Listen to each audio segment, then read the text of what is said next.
Hello everyone. Today I want to talk about one of the most successfully marketed products in the modern wellness industry, and one of the most consistently misunderstood: greens powders.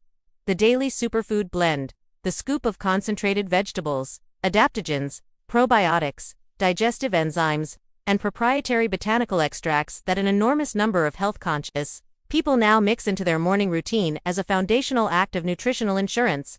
I am not here to tell you that vegetables are harmful. I am not here to tell you that the ingredients in these products are categorically toxic.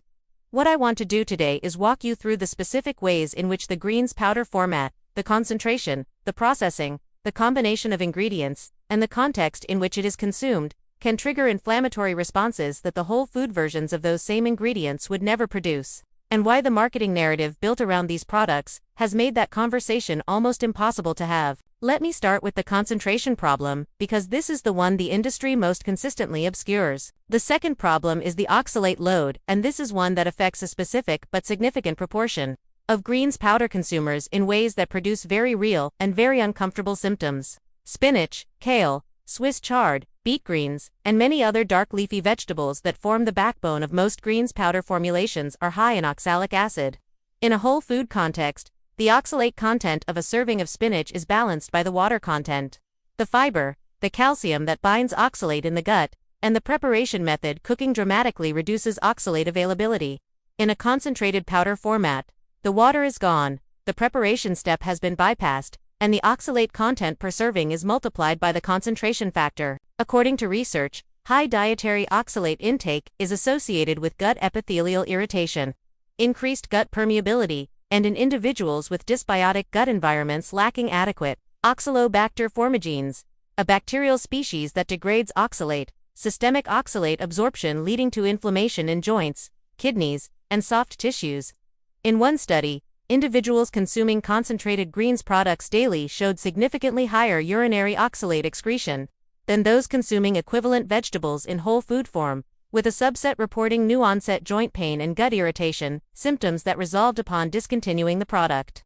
The greens were generating an oxalate load that the whole food equivalent never would have produced. The third problem is the probiotic and digestive enzyme combination, which sounds like a net positive and frequently is not. Most premium greens powders include proprietary probiotic blends and digestive enzyme complexes. The marketing logic is clear. Vegetables plus probiotics plus digestive support equals comprehensive gut health in a scoop. But as I have covered in previous videos, probiotic strains introduced into a dysbiotic gut environment do not selectively nourish beneficial populations, and digestive enzymes added to a product do not survive the manufacturing process, the shelf life, or the acidic gastric environment in meaningful concentrations. The probiotic strains present the same survivability challenge, and in a product that is stored at room temperature, exposed to moisture, and mixed with water before consumption, the viability of any live bacterial content drops substantially from what the label claims at time of manufacture. The fourth problem is the heavy metal contamination risk, and this is the one most people have never heard about in connection with greens products specifically.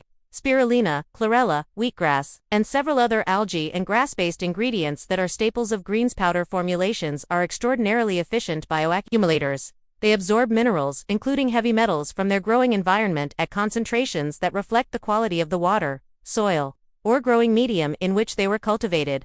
When the growing conditions are clean and carefully controlled, this bioaccumulation is not a problem.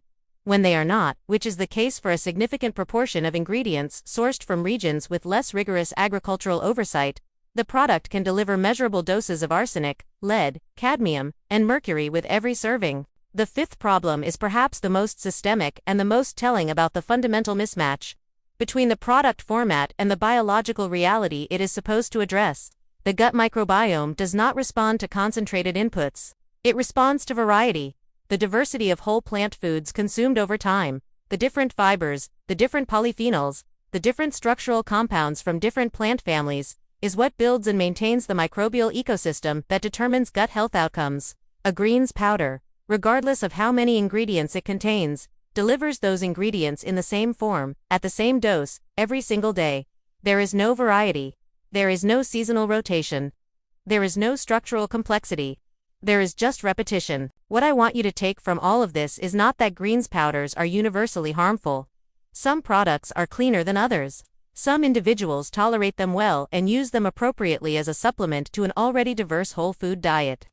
But the marketing narrative that a daily scoop of greens powder constitutes meaningful nutritional insurance, that it replaces or equals vegetable consumption, that it is a safe and reliable foundation for gut health is not supported by the biology of how the gut actually works. Real vegetable diversity, consumed in whole food form, in a range of preparation methods, from a range of plant families, across a range of colors and textures, that is what feeds the gut ecosystem. A scoop of green powder, however sophisticated its ingredient list, is a narrow input into a system that requires wide inputs to thrive. I hope this gave you a more honest account of what you are actually getting in that morning scoop. Drop a comment and tell me whether you use a greens powder and what your experience has been. I read everything. If this was useful, hit the like button and share it with someone who has been told their greens blend is the best thing they can do for their health. And if you are new to Nutriflow, subscribe and hit the bell. This is exactly what we do here. See you in the next one.